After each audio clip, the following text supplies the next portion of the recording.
केंद्र सरकार ने ग्लोबल ग्रीन बॉन्ड्स फ्रेमवर्क तैयार कर लिया है। इस फ्रेमवर्क में ग्रीन बॉन्ड फंडिंग वाले प्रोजेक्ट्स की फहरिस्त में electric vehicles, forestation, natural farming, railway, electrification, road जैसे सेक्टर शामिल किए जा सकते हैं।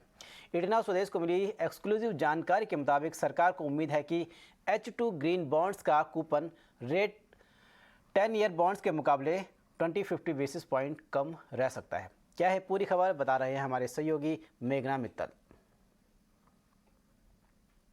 जी, जैसा कि हम जानते हैं जो sovereign bonds, green bonds government announce करे हैं H2 के लिए, वो रुपीज़ 16,000 करोड़ के वर्थ के अनाउंस करे हैं। अब जो सूत्र जानकारी दे रहे हैं कि ग्लोबल जो ग्रीन बॉन्ड फ्रेमवर्क है वो ऑलमोस्ट रेडी हो चुका है और उसमें कम से कम 8 सेक्टर्स को इंक्लूड किया जा सकता है।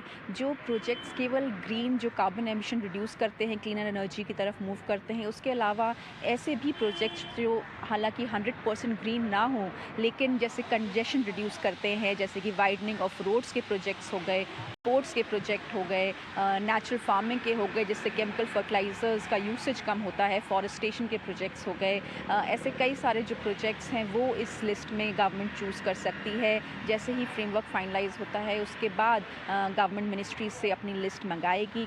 इसके अलावा जो सूत्र जानकारी दे रहे हैं कि इन ग्रीन बॉन्ड्स का जो कूपन रेट है वो जो गवर्नमेंट एक्सपेक्ट कर रही है वो 20 to 50 बेसिस पॉइंट्स लोअर हो सकता है जो 10 ईयर बॉन्ड्स हैं उनके कंपैरिजन में। तो ये हालांकि शॉर्ट टर्म पे ज़्यादा इफेक्ट नहीं लाएगा, लेकिन लॉन्ग टर्म के लिए स्पेशली ग्लोबल इन्वेस्टर्स को अट्रैक्ट करने के लिए ये ग्रीन बॉन्ड्स का जो फ्रेमवर्क लाया जा रहा है। इसके अलावा ये भी जानकारी दे रहे हैं कि जो सिसरो जो कि ग्लोबल ऑर्गेनाइजेशन है उसका भी रेटिंग के लिए इस फ्रेमवर्क पर गवर्नमेंट उनको अप्रोच करेगी ताकि ग्लोबल जो इन्वेस्टर्स हैं उनका कॉन्फिडेंस इसमें बना रहे। तो अब ये देखना रहेगा कि कौन से वो प्रोजेक्ट्स हैं जो फाइनलाइज होते हैं ये रुपीज़ 16,000 करोड़ के फंडिंग के लिए।